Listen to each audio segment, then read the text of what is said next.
Chapter में नया portion देखना है। यहाँ पर अब हम किसके बारे में पढ़ेंगे? जड़त्व के बारे में पढ़ेंगे। किसके बारे में पढ़ेंगे? जड़त्व के बारे में पढ़ेंगे। जड़त्व होता क्या है? जड़त्व का मतलब है यदि कोई वस्तु स्थिर है तो वह स्थिर ही रहेगी, और यदि गतिशील है तो वह वस्तु कैसी रहेगी? गतिशील ही रहेगी। कब तक? जब तक कि उस पर हम कोई बाह्य बल ना लगाएं। जैसे कल्पना कीजिए कि अभी फैन चल रहा है, तो ये फैन चलता रहेगा जब तक कि हम इसको बंद ना करें। हाँ, ऐसी कल्पना नहीं करनी कि यदि बीच में लाइट चली गई तो बंद हो जाएगा फिर। तो हमने क्या कहा? जड़त्व में क्या है? जड़त्व किसी वस्तु का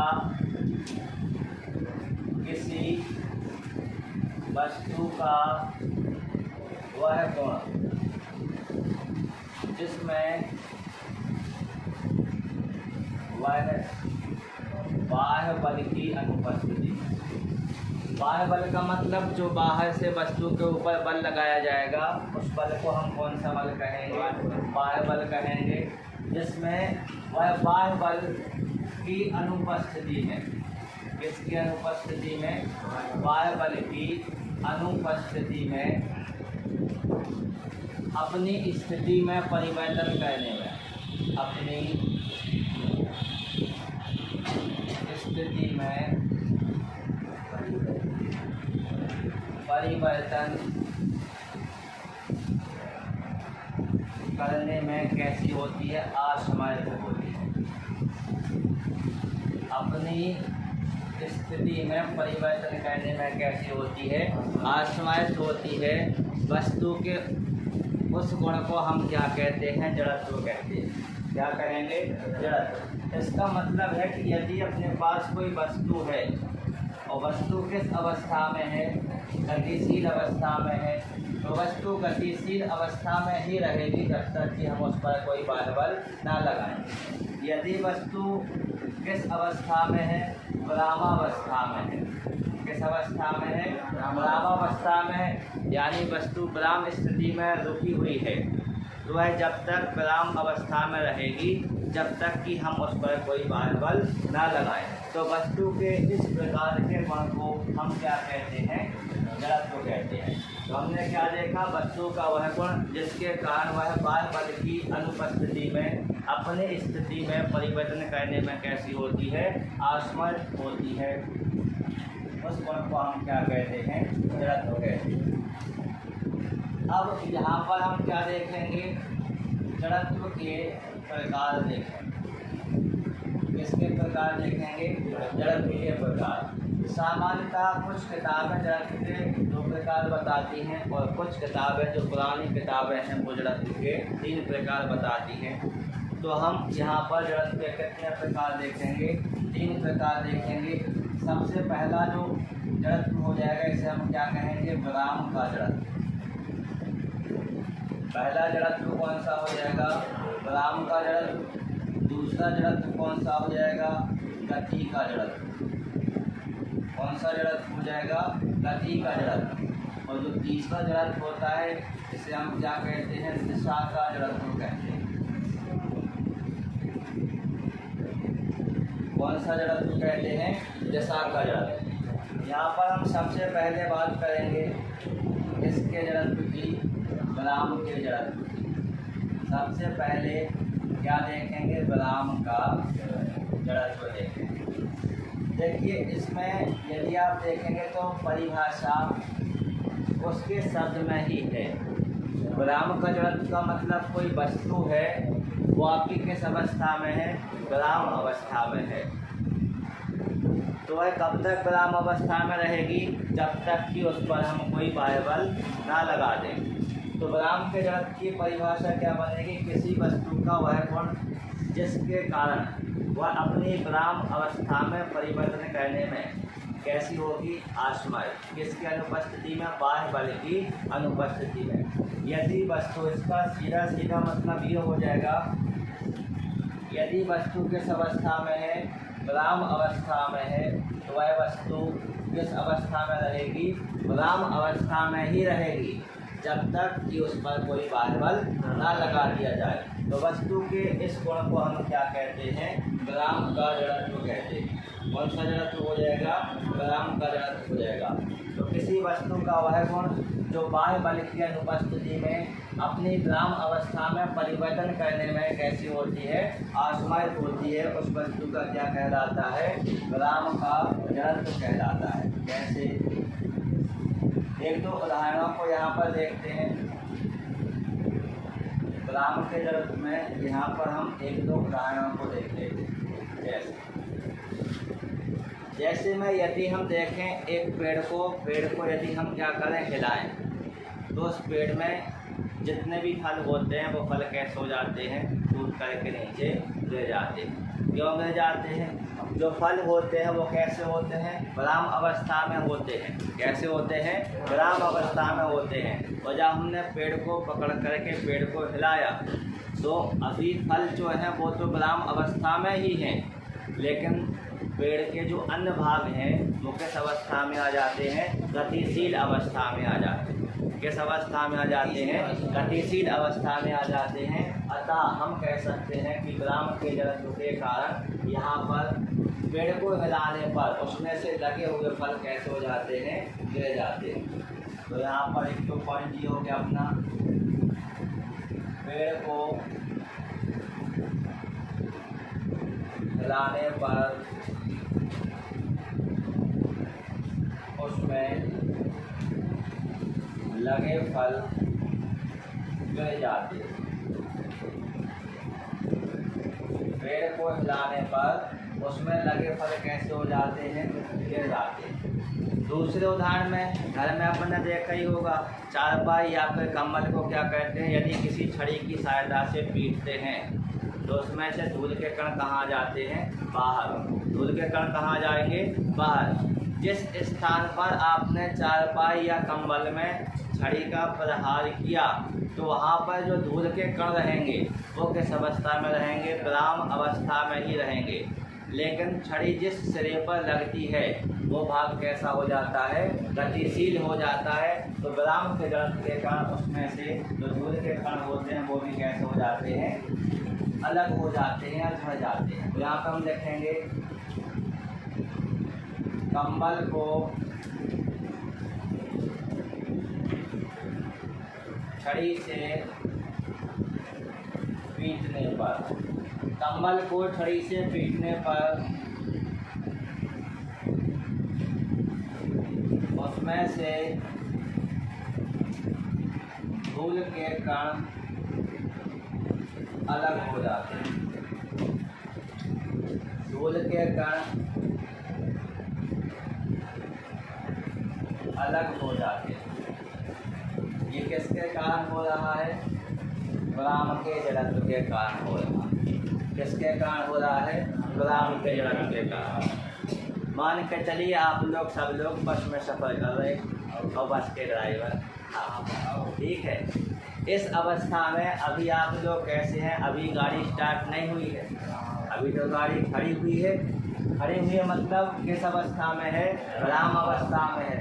और जैसे ही बस को चलाना स्टार्ट करेंगे तो आपको पीछे की ओर एक क्या लगेगा? धक्का लगेगा। नहीं लगेगा? गाड़ी कहाँ पर जाएगी? आगे की ओर जाएगी। और उसमें बैठे हुए जो यात्री होते हैं वो कहाँ पर? पीछे की ओर, उन्हें क्या लगता है? धक्का लगता है। तो यहाँ पर हम लिखेंगे बस के अचानक चलने पर उसमें बैठे यात्री कहाँ पर? पीछे की ओर गिर जाते हैं या फिर क्या करेंगे? पीछे की ओर धक्का लगता है या फिर भैया चेक झुक जाते हैं। तो यहाँ पर अपन भी लिख देते हैं कि झुक जाते हैं। बात समझ गए? दैनिक जीवन से संबंधित उदाहरण है, ठीक है। बस में जाओ ऐसे ही खड़े रहो जैसे हम खड़े, और बस का चले तो फिर 7 बजे तो उठा ही लेंगे फिर, नहीं उठा लेंगे। तो वही बताया कि ऐसे होता है यहाँ पर क्या है कि बस के अचानक चलने पर उसमें जो यात्री बैठे होते हैं, यात्रियों का जो शरीर होता है वो किस अवस्था में होता है, विराम अवस्था में होता है।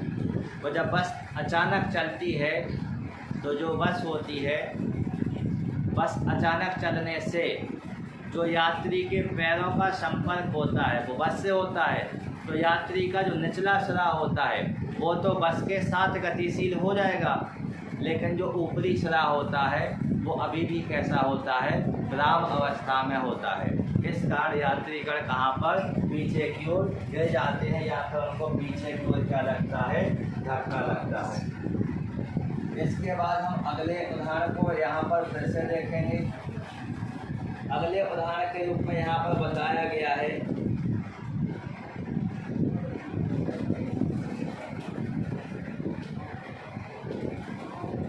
बंदूक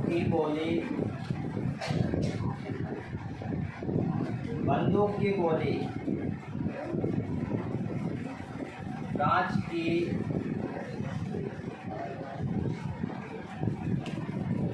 खिड़की में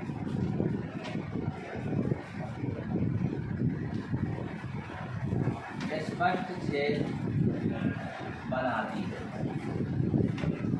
बंदूक की गोली कांच की खिड़की में स्पष्ट छेद बनाती है। इसका कारण क्या है, आपने जैसे ही बंदूक की गोली को देखा, जैसे ही बंदूक की गोली कांच की खिड़की में ढलेगी या लगेगी, तो जिस स्थान पर गोली लगेगी वो केवल उस स्थान को या उस भाग को ही किस अवस्था में, गतिशील अवस्था में रहेगी। बाकी की उसके चारों ओर का जो कांच रहेगा वो किस अवस्था में रहेगा, विराम अवस्था में रहेगा। जिस स्थान पर केवल गोली लग रही है केवल वही भाग किस अवस्था में आएगा, गतिशील अवस्था में आएगा। बाकी का संपूर्ण कांच का जो भाग होगा वो अभी भी किस अवस्था में रहेगा, विराम अवस्था में रहेगा। इस कारण गोली के लगने पर कांच की खिड़की में स्पष्ट छेद बन जाता है। लेकिन उसी स्थान पर यदि हम क्या करें, किंतु पत्थर मारने पर, क्या मारने पर, पत्थर मारने पर क्या होगा, सबको पता है, कांच की खिड़की टूट जाती है। अब ये तो पता है कि कांच की खिड़की टूट जाती है, बोले यस सर। अब क्यों टूट जाती है, बोले नो सर। ऐसी बात नहीं करना है कि क्यों टूट जाती है। तो इसका कारण ये है कि गोली का जो वेग था वो कैसा था, अधिक था। और जो आपने पत्थर फेंका, पत्थर का वेग कैसा है, कम है। तो जब पत्थर कम वेग से लगता है तो वो जिस भाग में लगता है उसके साथ वाले भागों को, जिस स्थान पर पत्थर लगेगा उसके अतिरिक्त जो कांच होगा उसको भी किस अवस्था में लाएगा, गतिशील अवस्था में लाएगा, जिससे क्या होगी, कांच की खिड़की टूट जाएगी। बात समझ गए। तो हम कौन सा जड़त्व देख रहे थे, विराम का जड़त्व। विराम के जड़त्व का मतलब क्या है, किसी वस्तु का वह गुण जिसके कारण वह बाह्य बल की अनुपस्थिति में अपनी विराम अवस्था में परिवर्तन करने में असमर्थ होती है। वस्तु के उस गुण को हम क्या कहते हैं, विराम का जड़त्व कहते हैं। इसका मतलब ये है कि यदि कोई वस्तु किस अवस्था में है, विराम अवस्था में है, तो वह वस्तु विराम अवस्था में ही रहेगी। कब तक, जब तक कि उस पर कोई बाह्य बल ना लगाया जाए। इसके बाद देखेंगे हम दूसरा जड़त्व।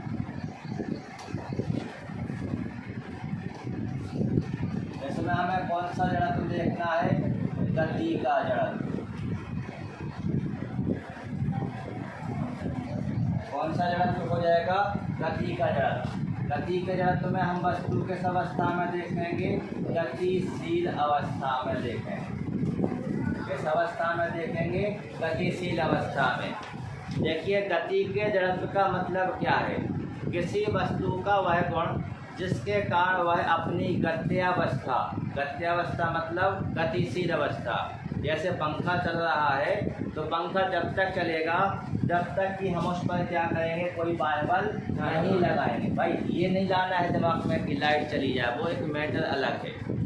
किसी वस्तु का वह गुण जिसके कारण वह बाह्य बल की अनुपस्थिति में अपनी गत्यावस्था या फिर गतिशील अवस्था में परिवर्तन करने में कैसी होती है? असमर्थ होती है। वस्तु के उस गुण को ही हम क्या कहते हैं? गति का जड़त्व कहते हैं। इसका मतलब ये है कि यदि कोई वस्तु गतिशील है तो वह गतिशील ही रहेगी। कब तक? जब तक कि उस पर कोई बाह्य बल ना लगाया जाए। तो इस प्रकार के गुण को हम क्या कहते हैं? गति का जड़त्व कहते हैं। किसका जड़त्व हो जाएगा? गति का जड़त्व हो जाएगा। इसके अब हम देख लेते हैं उदाहरण। जैसे चलती हुई बस, चलती हुई बस के अचानक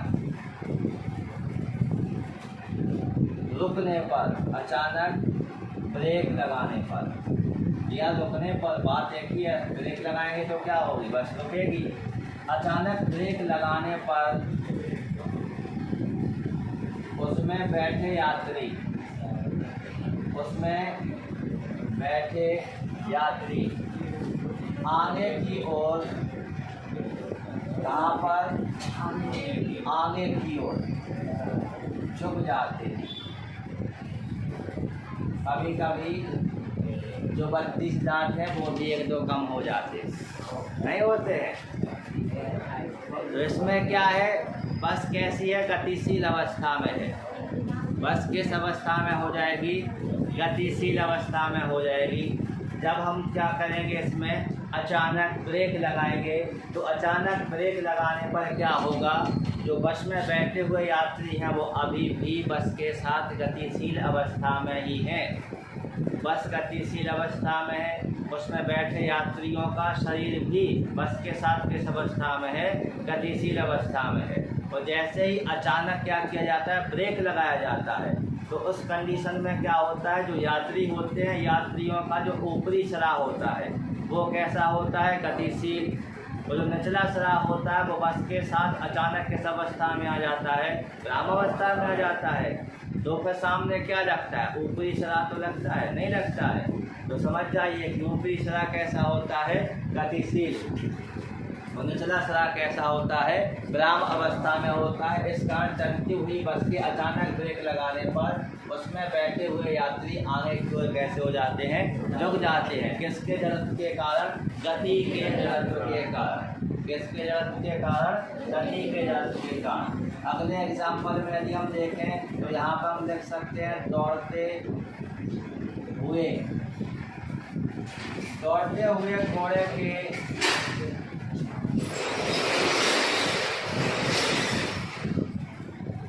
अचानक रुकने पर, दौड़ते हुए घोड़े के अचानक रुकने पर आपको पता है उसके ऊपर जो घुड़सवार है वो कहाँ पर? आगे की ओर गिर जाता है। रुकने पर जो घुड़सवार होता है, घुड़सवार आगे की ओर झुक नहीं जाता है, यहाँ पर तो सीधा गिर जाता है। आगे की ओर कैसा हो जाता है? गिर जाता है। देखिए लॉजिक वही लग रहा है। यहाँ पर हम घुड़सवार की जगह, घोड़े की जगह हम क्या कर लें? अपनी मोटरसाइकिल ले लें, समझ रहे? और आपको पीछे बैठा लें। तो कहें देखो कोरोना का टाइम है, सोशल डिस्टेंसिंग, अपन को छूना नहीं है। तो गाड़ी चल रही है अपनी 80-90 के ऊपर, ठीक है। और अचानक ब्रेक आया, अचानक ब्रेक में अपन ने क्या है? ब्रेक लगाया। और जैसे ही ब्रेक लगाएंगे तो पीछे वाला हमारे ऊपर से होता हुआ ब्रेक करके उस साइड, गाड़ी इस साइड, और व्यक्ति कहाँ पहुँचेगा? बॉर्डर के उस पार पहुँच गया। उसका मतलब यही है। वहाँ पर हुआ क्या है कि जो व्यक्ति है वो व्यक्ति कैसा है? अभी पहले तो व्यक्ति वस्तु के साथ किस अवस्था में था? गतिशील अवस्था में था। जैसे ही अचानक क्या किया गया? ब्रेक लगाया गया तो व्यक्ति जो था, व्यक्ति गतिशील अवस्था में ही था, लेकिन वस्तु कैसी हो गई? विराम अवस्था में हो गई। और गति के जड़त्व के कारण जो व्यक्ति होता है वो आगे की ओर गिर जाता है। व्यक्ति कहाँ पर गिर जाता है? आगे की ओर गिर जाता है। इसी से रिलेटेड एक क्वेश्चन दैनिक जीवन में ज़्यादातर यूज किया जाता है क्या? लंबी कूद में खिलाड़ी, लंबी कूद में खिलाड़ी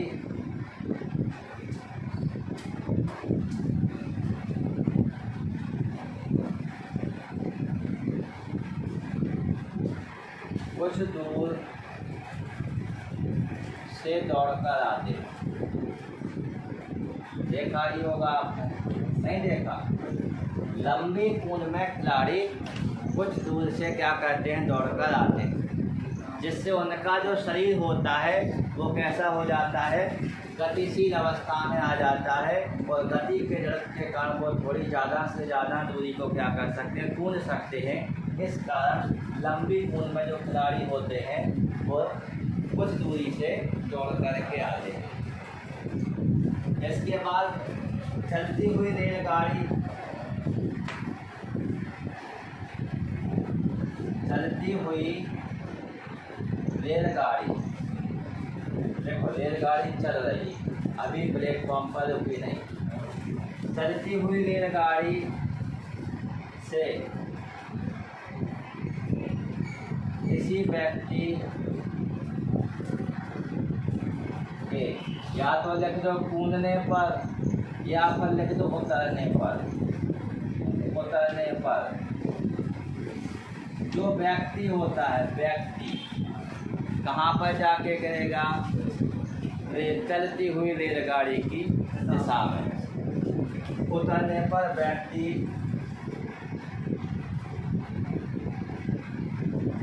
रेलगाड़ी की दिशा में गिर जाता है और कभी कभी रेलगाड़ी के पहियों के नीचे भी आ जाता है। क्या यहाँ पर कारण क्या बताया गया है, रेलगाड़ी किस अवस्था में है, गतिशील अवस्था में है। तो अभी जो व्यक्ति है, व्यक्ति भी रेलगाड़ी के साथ किस अवस्था में है, गतिशील अवस्था में है। और जैसे ही वो क्या करता है, रेलगाड़ी से कूदता है या फिर रेलगाड़ी से, चलती हुई रेलगाड़ी से उतरता है, तो वो तुरंत किस अवस्था में आना चाहता है, विराम अवस्था में आना चाहता है। लेकिन अभी भी उसका शरीर किस अवस्था में है, गतिशील अवस्था में है। जो गति के जड़त्व के कारण वह व्यक्ति चलती हुई रेलगाड़ी की दिशा में ही ले जाता है। दूसरा, आप ऐसा नहीं है कि अकेले रेलगाड़ी से ही ऐसा हो, चलती हुई बस से उतर जाओ, ठीक है, तो भी ऐसा होता है। बात समझ रहे हो? ये जो जड़त्व है ये किसके जड़त्व हो जाएंगे, गति के जड़त्व हो जाएंगे। किसके जड़त्व हो जाएंगे, गति के जड़त्व हो जाएंगे। इसके बाद यदि हम देखें तो तीसरा जो जड़त्व होता है, इसमें हमें किसके बारे में देखना है, दिशा के जड़त्व के बारे में देखना है। किसके जड़त्व के बारे में देखना है, दिशा के जड़त्व के बारे में देखना है। दिशा के जड़त्व का मतलब क्या है, दिशा के जड़त्व का मतलब क्या है, देखो दिशा के जड़त्व का मतलब ये है कि बच्चों के खेलने का जो खिलौना आता है, उसमें अपन ने चाबी भरी, उसको रखा, खिलौना जा रहा, ठीक है, तो क्या अपने आप मुड़ेगा, नहीं मुड़ेगा। कब तक नहीं मुड़ेगा, जब तक हम उठा के ऐसा ना रख दें। मतलब यदि कोई वस्तु यहाँ पर हम देखें, यदि कोई वस्तु कैसी है, गतिशील है, तो वो गति का जड़त्व है। यदि कोई वस्तु कैसी है, विराम अवस्था में है, तो वह क्या है, विराम का जड़त्व है। और दिशा के जड़त्व में यदि किसी वस्तु का वह गुण जिसके कारण बाह्य बल की अनुपस्थिति में, किसकी अनुपस्थिति में, बाह्य बल की अनुपस्थिति में वह अपनी दिशा में परिवर्तन करने में, अपनी दिशा में परिवर्तन करने में कैसी होती है, असमर्थ होती है। हमने कहा खिलौने को हम चाबी भर के जिस दिशा में रख देंगे, खिलौना उसी दिशा में तब तक जाएगा जब तक उसके अंदर भरी हुई चाबी, यानी हमारे द्वारा किया गया कार्य, उसमें संचित स्थित ऊर्जा। भाई हम जो चाबी भरेंगे तो काम करेंगे, वो काम करेंगे तो जो कार्य किया है वो उस खिलौने में जो स्प्रिंग लगी होगी उसके अंदर स्थित ऊर्जा के रूप में कैसा हो जाता है, संचित हो जाता है। तो वो आगे क्या करेगा, गति करेगा।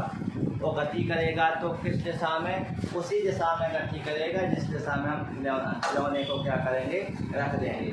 जब तक हम खिलौने पर बल लगा करके उसकी दिशा को नहीं बदलेंगे, जब तक वो अपनी दिशा में परिवर्तन करने में कैसा होगा, असमर्थ होगा।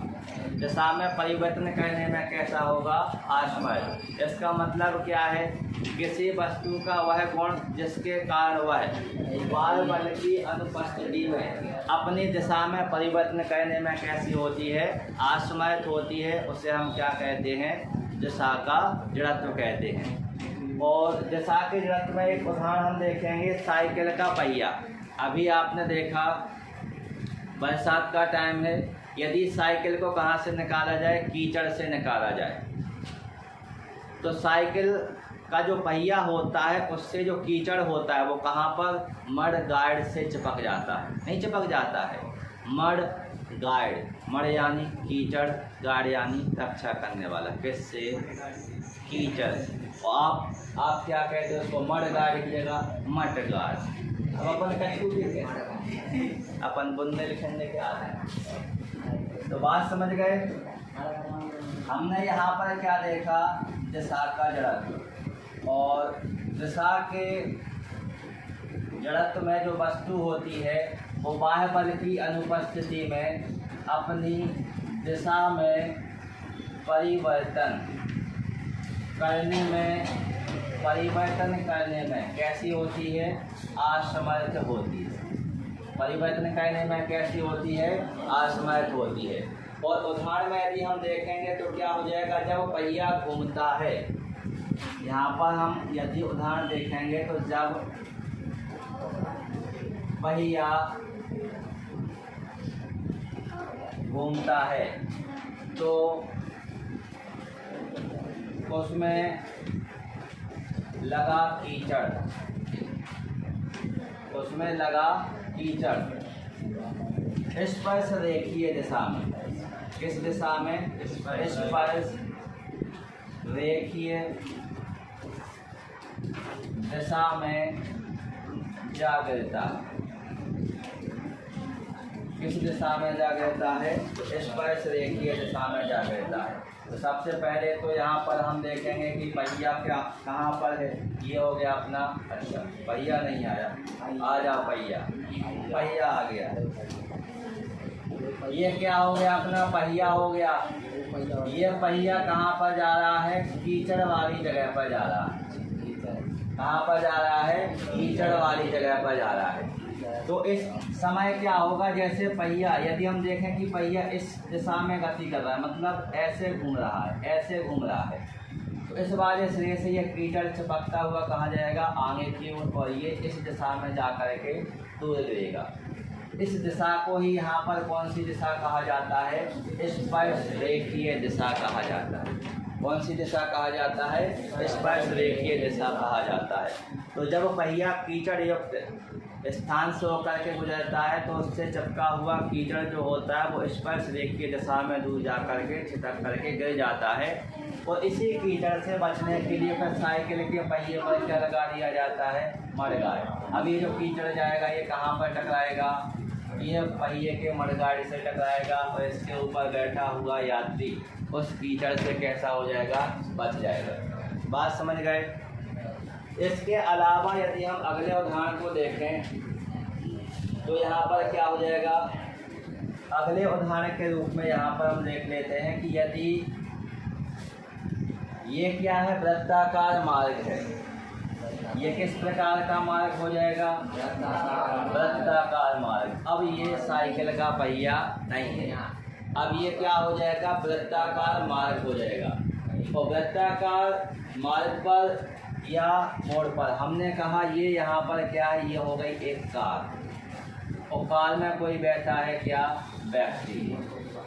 वृत्ताकार मोड़ पर जब कार मुड़ती है तो उसमें बैठे हुए यात्री को बाहर की ओर एक झटके का क्या होता है, अनुभव होता है।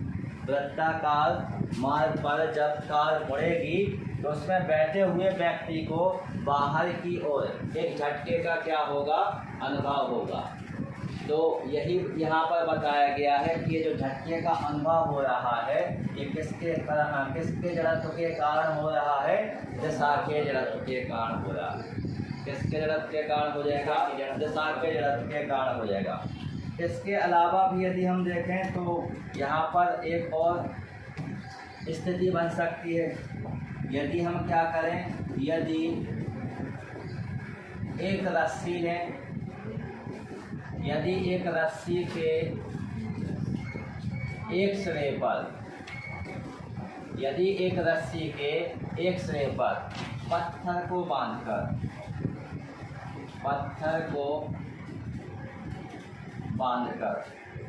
रस्सी के एक सिरे पर पत्थर को बांधकर दूसरे सिरे को हाथ से पकड़कर यदि क्या करेंगे, रस्सी को क्या कहते हैं, घुमाते हैं। एक रस्सी है, रस्सी के एक सिरे पर क्या बंधा हुआ है, पत्थर, और दूसरे सिरे को हमने क्या किया, हाथ से पकड़कर उसको ऐसे घुमा रहे हैं। तो जिस पॉइंट से पत्थर रस्सी से छूटेगा या फिर रस्सी टूटेगी, वह पत्थर उसी दिशा में, कौन सी दिशा, स्पर्श रेखीय दिशा। जैसे कीचड़ जा रहा था वैसे ही यहाँ पर जो पत्थर होता है वो स्पर्श रेखीय दिशा में दूर जा रहता है। तो इस प्रकार के जड़त्व को हम क्या कहेंगे, दिशा का जड़त्व। तो हमने क्या पढ़ा, जड़त्व पढ़ा। जड़त्व यानी क्या होता है, किसी वस्तु का वह गुण जिसके कारण वह बाह्य बल की अनुपस्थिति में अपनी स्थिति में परिवर्तन करने में कैसी होती है, असमर्थ होती है, उसे हम क्या कहते हैं, जड़त्व कहते हैं।